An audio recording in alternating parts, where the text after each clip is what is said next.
Hey Joe, hey Norm. Hey Kevin. Hey Kevin. Have a look at this, huh? So we've got a new opening, but an old door. Yeah, so this door used to be the closet door in Liz's old bedroom, and it's in great shape, so we figured we could reuse it in the master. Do you concur? Oh yeah, we have to trim it a little bit, but it's gonna work. All right, sounds like a good idea. All right, Kevin, see you around. All right, let's put the door in the opening. Let's see how it looks. Make sure it's up against the side of the jamb, nice and tight.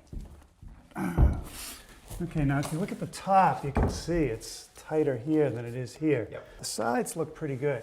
I think all we have to do here is take a measurement, put a mark at 3/4. And the same thing over here. 3/4.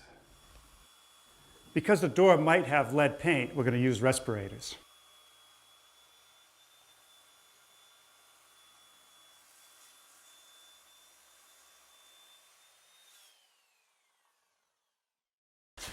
Okay, let's put it in the opening. Make sure it's tight to that side. Push it up. Perfect. All right, Joe, so now we're going to do the hinges. Now, this door, the swing is going to change. It's going to be just the opposite. So that's why these Dutchmen were added in to fill in the gap.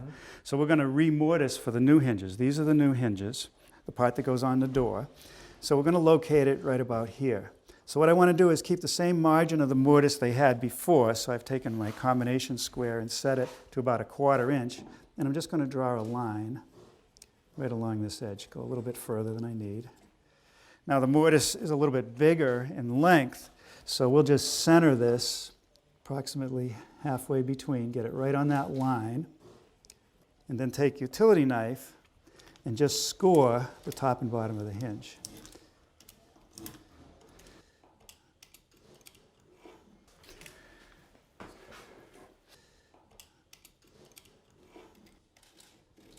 So now we have to make the mortise, and we could do that with a jig and a router, but I like to do it with my chisel.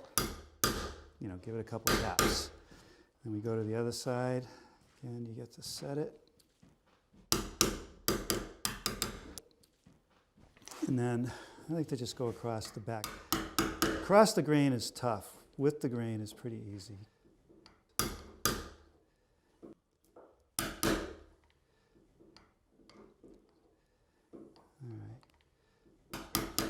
So now I'm going to go across and just make a whole series of cuts.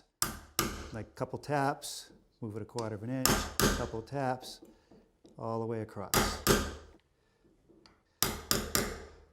Now doing this makes the depth of the cut consistent and easier to remove the material for the mortise.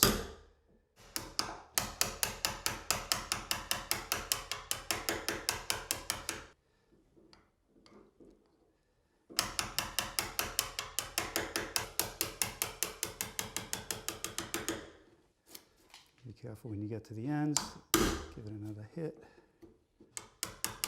So it's really just patience and taking your time.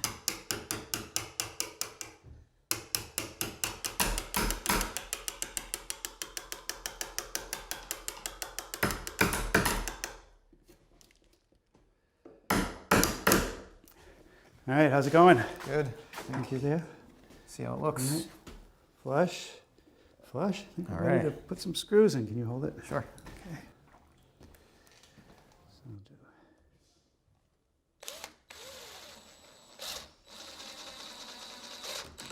Now when I put the screws in, I like to favor this side of the hole so it pulls it tight to this and not away from it.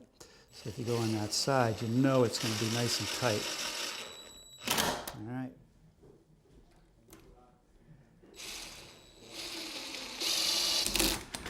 Okay, get it in the jam again. And now we want to shim it so we get the right space at the top of the door. All right. Yeah, that's good. Good. So now we want to mark the location of the hinges. Okay. So I'm going to do, utility knife comes in handy again. I'm just going to go right at the bottom edge of the hinge there. The top. Mark there. Just hold the door so it doesn't fall on me. And we'll mark this one.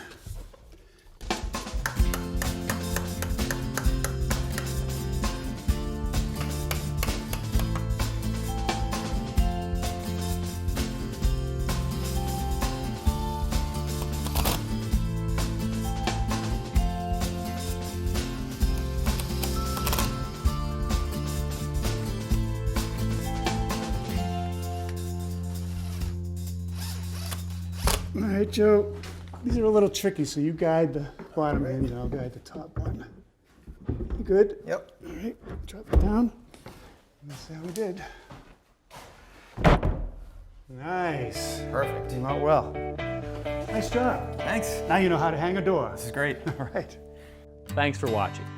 This Old House has got a video for just about every home improvement project, so be sure to check out the others. And if you like what you see, click on the subscribe button to make sure that you get our newest videos right in your feed.